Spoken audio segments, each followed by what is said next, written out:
Magandang araw po sa ating lahat mga kaibigan. Welcome po sa second part sa session number 2 ng ating pong foundational principle, ang ating pong foundation of our faith in the Lord Jesus Christ. Sapagkat ang nais ng Diyos, tayo po na mga sumusunod sa Kanya, nakasandig ang ating pananampalataya sa isang pundasyon na malakas, isang pundasyon na hindi magigiba. Walang iba kundi ang Panginoong Hesukristo. Babasahin ko po ang 1 Corinthians 3:11.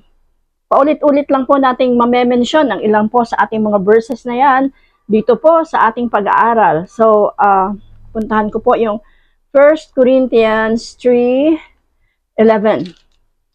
I'm using a Tagalog Bible para dire-diretso na lang pong parang nag-explain na rin ako. I have iba-ibang translation tayo ng Bible. Meron tayong Amplified, meron tayong NIV, meron tayong King James Version, New King James Version. So, sa Tagalog version, ang sabi po dito, sapagkat wala ng ibang pundasyong maaaring ilagay maliban sa nailagay na. Walang iba kundi si Hesukristo. Malinaw po yan mga kaibigan, yung foundation ng faith natin, hindi po sa founder ng sinumang denominasyon. So that's why manonotice nyo po, kung ang ibang malalaking organisasyon o ang iba pong pananampalataya, mayroon po silang inaaring founder o kaya po nagsimula ng faith nila. Tayo po sa Christian faith, we only honor Jesus as the founder of our faith.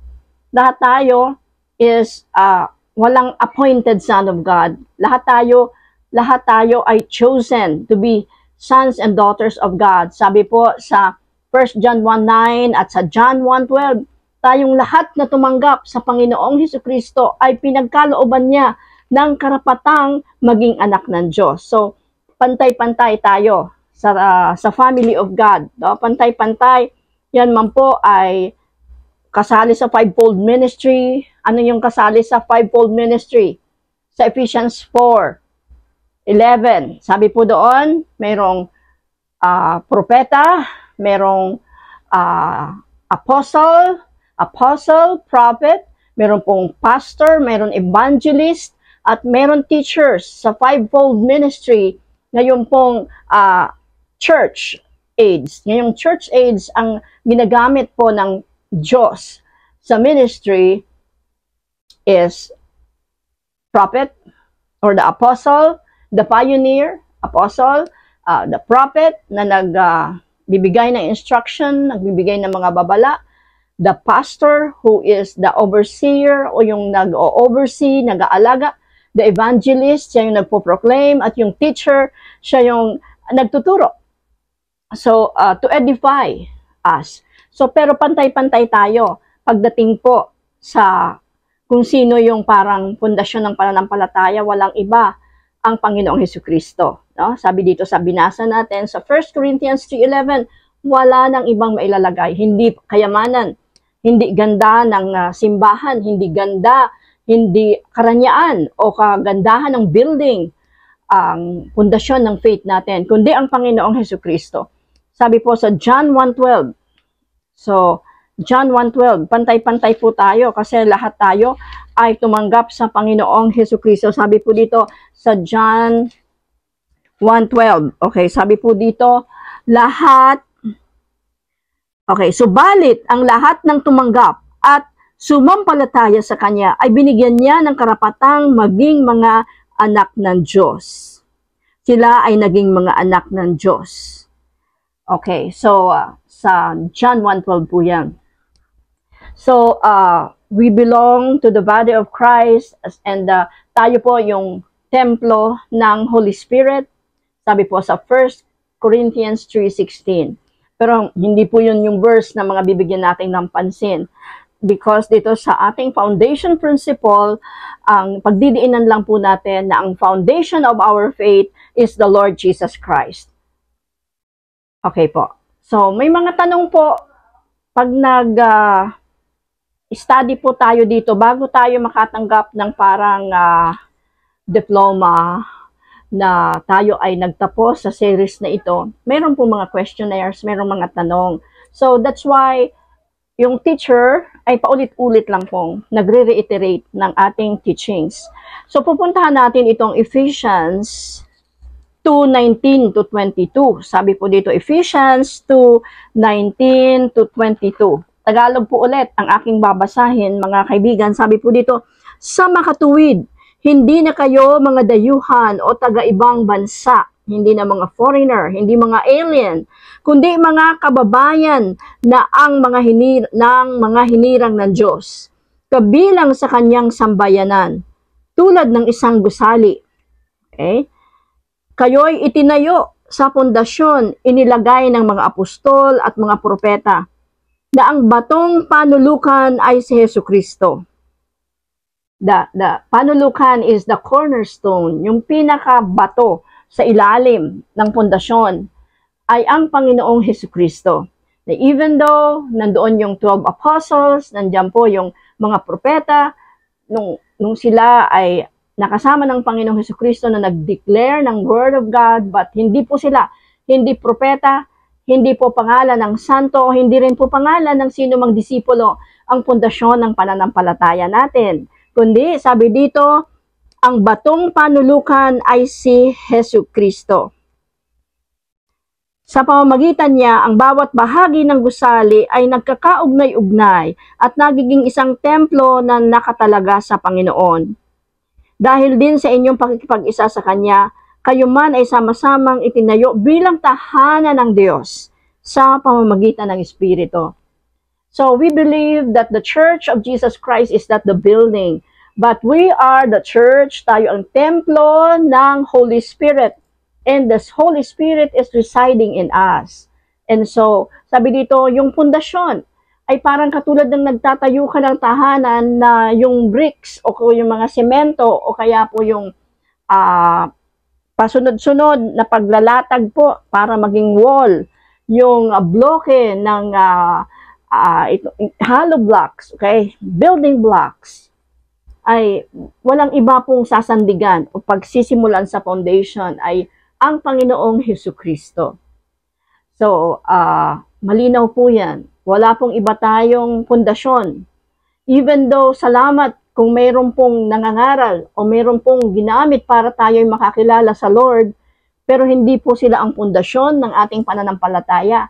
Kaya, makikita po natin kahit sumimplang o kahit na po nakagawa ng error o kaya po nag-backslide o nanghina, nakakatisod yung isang kapatiran o kaya po yung isang leader, nevertheless, hindi po tayo matitisod sa ating pananampalataya sapagkat hindi naman yon ang pundasyon ng ating faith, kundi po ang Panginoong Jesucristo, ang foundation ng ating pananampalataya.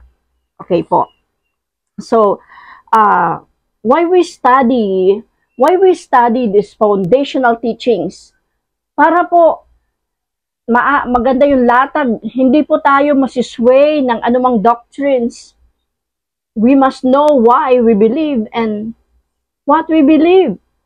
So, thank you for joining us in this lesson. We are here.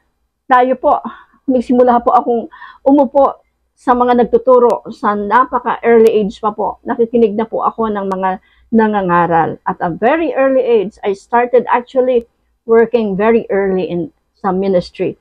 But I'm so glad to share something po na pwede ko pong maitulong sa inyo para po lumakas ang ating pananampalataya sa Panginoon at ma-establish tayo. Kahit na anong church natin, anong denomination natin, we have to be strong in the Lord.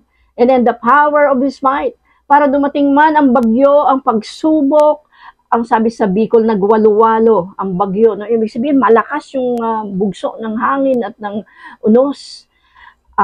Parang pagsubok sa buhay, kahirapan, o kaya po problema na dumarating sa buhay ng tao. Pero kung ang pundasyon ng pananampalataya mo ay sa Panginoong Jesucristo, mananatili kang malakas, hindi ka manghihinaan ng loob, hindi ka mababackslide because the foundation of your faith is in the Lord Jesus Christ.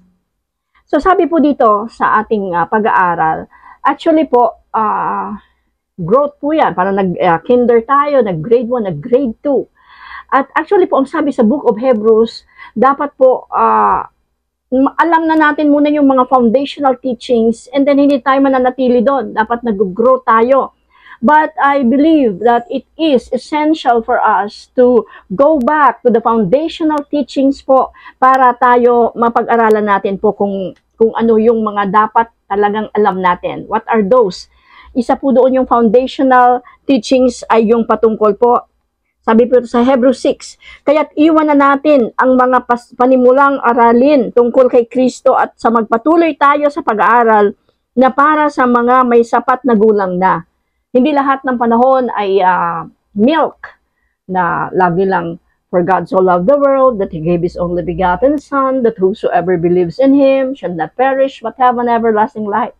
Sabi niyan is, yun na, siguro memorize na natin yan. Hindi lahat yun lang dapat. Dapat alam natin ang sabi dito, ang patungkol sa gawang, sa pagtalikod, sa paggawang walang kabuluhan.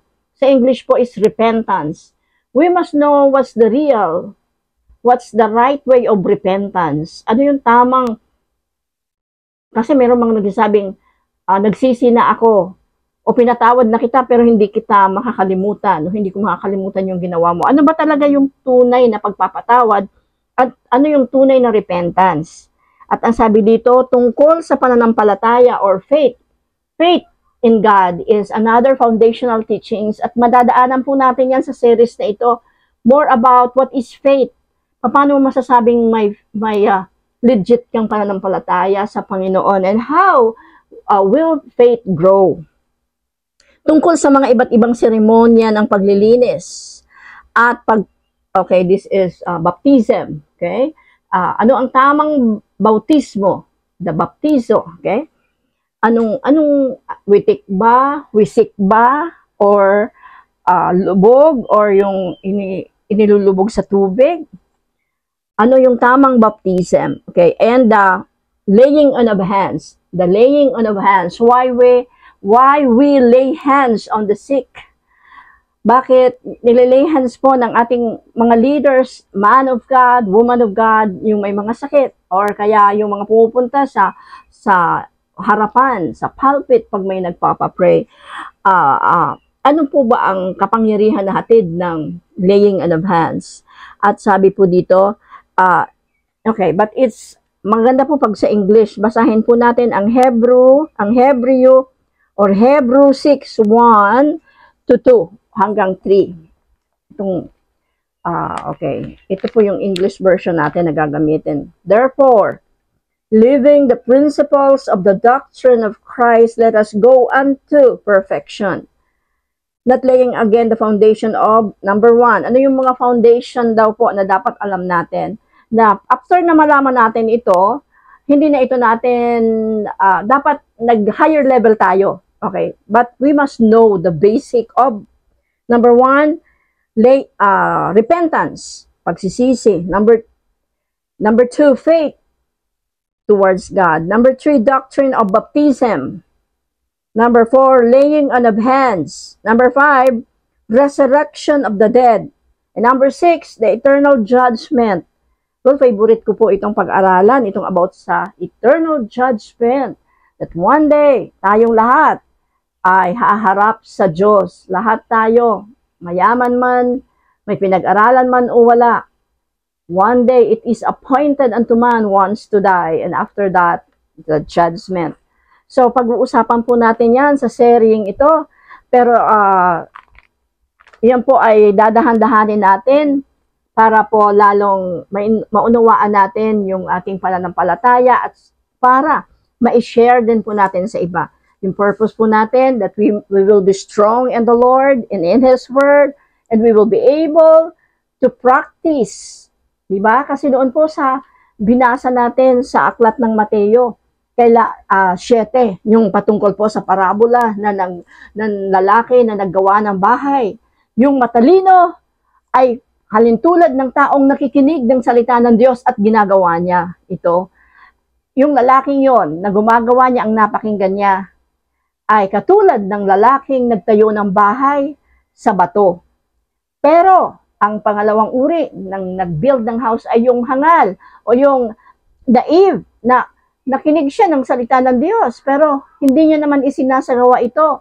Pinapakinggan niya lang pero hindi niya ginagawa, ay naihalin tulad siya sa isang tao na gumawa ng bahay pero gumawa ng kastilyo sa buhangin. Ibig sabihin, nung dumating ang alon, na-wash out yung kanyang bahay sapagkat yung kanyang foundation ay hindi sa bato.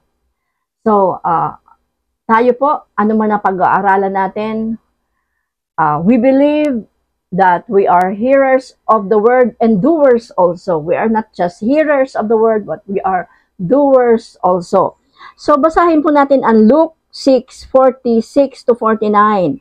Why do you call me Lord, Lord, and do not do what I tell you? Everyone who comes to me and hears my words and does them, I will show you what he is like. He is like a man building a house, who dug deep and laid the foundation upon rock. And when a flood arose, the stream broke against that house, and could not shake it, because it had been built well. But he who hears and does not do them is like a man who built a house on the ground without a foundation, against which the stream broke, and immediately it fell, and the ruin of the house was great. Sabi po dito sa Luke 6:46 to 49. Pwede niyong basahin sa Tagalog. It's almost the same with the parable of the man na nagtayo ng bahay na bato ang kanyang sementado, okay? Matatag ang pundasyon na kanyang binild. Is like a man na narinig niya ang word, mayroon siyang hunger of the word, and excited to do what the word of God says. He will be likened to a man na nagbuild ng house sa bato at sa magandang pundasyon. Ngunit kung nakikinig ng salita ng Diyos, puros doubt, puros question, without absolute faith in the Word of God, hindi niya ginagawa ang will ng Lord. The Word of God is the will of God, the Testament of God, na iniwan sa atin ay ang Word of God, the Bible. Pag hindi natin ginawa po yung nakasulat sa salita ng Diyos, it's not easy, but the grace of God is upon us so that we can follow Him, we can obey the Lord and His Word. Okay po. So, meron tayong ilang mga katanungan, pero ipapadala po namin sa ilan po na mga yung talagang sumusunod sa lesson na ito para makareceive po kayo ng parang diploma of this is you have to message us, you have to inform us para po mapadalaan kayo ng questionnaire nitong lesson po na ating pinag-uusapan. Okay, so ulitin po natin, what are the foundational teachings of Christianity? Repentance. Diba? Si John the Baptist, siya yung sumisigaw sa ilang. Siya ang nauna sa Panginoon, 6 months na una si John the Baptist sa Panginoong Jesus. Kaya po nakita po natin na naunang nabuntis si Elizabeth kay Virgin Mary. Because si John the Baptist, siya po yung mag-prepare ng way. Siya yung sumisigaw sa ilang, repent and be baptized for the remissions of your sins. Si John the Baptist po ay sumisigaw ng repent, magsisi kayo, sapagkat lahat ay nagkasala at hindi nakaabot sa pamantayan ng Diyos, sa glory ng Panginoon. Lahat tayo ay nilalang ng Diyos para sa kanyang kalwalhatian. And what is man, O Lord? Sabi po sa Psalms 8, what is man, O Lord, that you are mindful of him? What is man, O Lord, that you care for him? Ano ba yung tao, no? Actually, kung sa conversation, it seems that the angels are asking, God, Diyos, na makapangyarihan, bakit iniisip mo ang mga tao? Binigyan mo pa siya ng glory, binigyan mo pa siya ng honor, binigyan mo pa siya ng dominion, binigyan mo siya ng power over the fowls of the air, yung mga naglilipad sa kalangitan ng mga ibon, mga nagsiswim sa karagatan, na mga isda at mga creatures. All dominion has been given to man. What is man that you are mindful of him? Makita po natin full of glory, given dominion, given the glory. But man has fallen short of that glory. Nung nag-disobey po si Adam and si Eve, we fall short of that glory. Yung glory po na yon, yung bigay ng Diyos sa atin, yung glory, yung dominion, that power of being the children of God ay nawala sa atin. Ngunit po, the good news is, kahit na alam po natin na ang kabayaran ng kasalanan ay kamatayan, but, subalit, ang kaloob ng Diyos ay buhay na walang hanggan. Romans 3:23 and Romans 6:23, for the wages of sin is death, but the gift of God is eternal life through Jesus Christ our Lord and Savior. So it's all because of Jesus. He is the foundation of our faith. Sa ating pong pagtatapos ng lesson natin ngayon, I feel that it is important for us to receive Jesus. No? Alam ko na nag-receive na tayo sa Panginoong Jesus, pero napaalalahanan po tayo that because of sin, because po hindi sa pagsunod sa kalooban ng Diyos, we fall short of that glory. And God wants us to live in glory. And even the provisions of God is in the glory. Sabi po sa Philippians 4:19, but my God shall supply all your needs according to His riches in glory in Christ Jesus our Lord. The glory of God is in Christ Jesus our Lord. We have to tap into that power of Jesus, and the glory of God will be upon us. So, sa ating spiritual foundation it's important for us to think twice today. Isang katanungan na, kailan mo tinanggap ang Panginoon bilang personal mong Diyos at tagapagligtas? Natatandaan mo ba yung date? Sino ang nakashare sa iyo about the gospel? The gospel of the Lord Jesus Christ. Kapagkat dati, iba yung alam natin na mga paraan. Wala tayong ibang paraan para maligtas. Sometimes, akala nating religion is the key for us to be saved, but it's not. It's only, sabi po sa Romans 10:9-10, sabi po doon, naniniwala tayo sa pamamagitan sumampalataya tayo sa pamamagitan ng ating mga puso. Pero ang puso natin konektado sa bibig natin yan. Because what is in our heart, we must confess. Sabi doon, ikumpisa natin, at anyone who confess that Jesus Christ is Lord, he will be saved. So today, I believe na mahalaga sa atin po yon, na tanggapin natin ang Panginoong Hesukristo. I believe that you are saved. I believe that. But walang masama na alam natin kung paano mag-sinner's prayer, and that so that we could lead other people to pray the sinner's prayer. Meron po tayong series na i-specialize lang natin yung how to share our faith. Pero ngayon po is, I would like to read, ito pong nandito sa Romans. Okay. Romans 10:9. Kung ipahahayag ng iyong bibig na si Jesus ay Panginoon, at buong puso kang sasampalataya na siya'y muling binuhay ng Diyos, maliligtas ka. Sapagkat sumasampalataya ang tao sa pamamagitan ng kanyang puso, at sa gayon ay itinuturing na matuwid ng Diyos. Nagpapahayag naman siya sa pamamagitan ng kanyang bibig, at sa gayon ay maliligtas. So, in our heart, we believe Christ, but we have to confess it. We have to say it loud. Na, Lord, I receive you as my Lord and Savior. Hindi pwedeng love mo ang Lord, pero hindi mo sinasabi. No? Ibig sabihin, mayroon siyang gift sa atin. God the Father have a gift to us, the gift of salvation, but we have to reciprocate, we have to receive it. Kailangan, gawin mo rin yung dapat mong gawin, tanggapin mo ang regalo ng Diyos.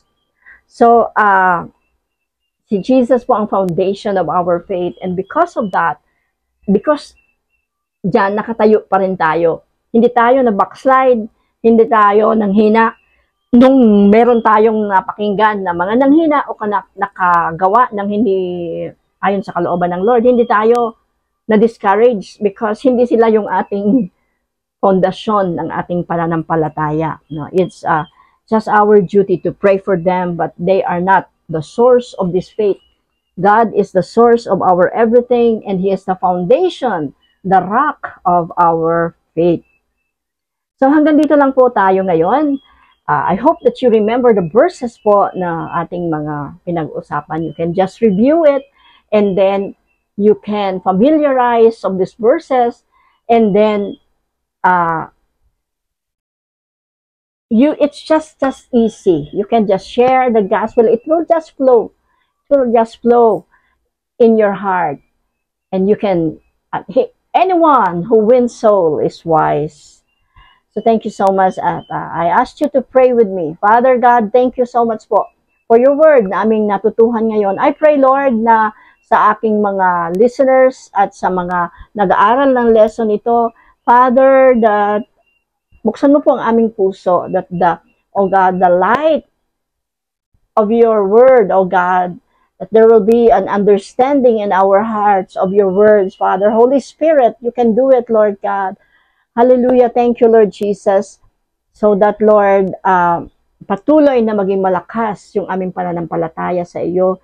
Salamat po, Panginoon, sa iyong kabutihan, sa kaligtasan na pinagkaloob mo sa amin. We could also share this to others. Thank you, God. In Jesus' name we pray. Amen. Well, friends, thank you so much. This is Sister Chusi Aguilar. And this is our part 2 of the foundational series ng ating pong foundation principle of our faith. God bless us all.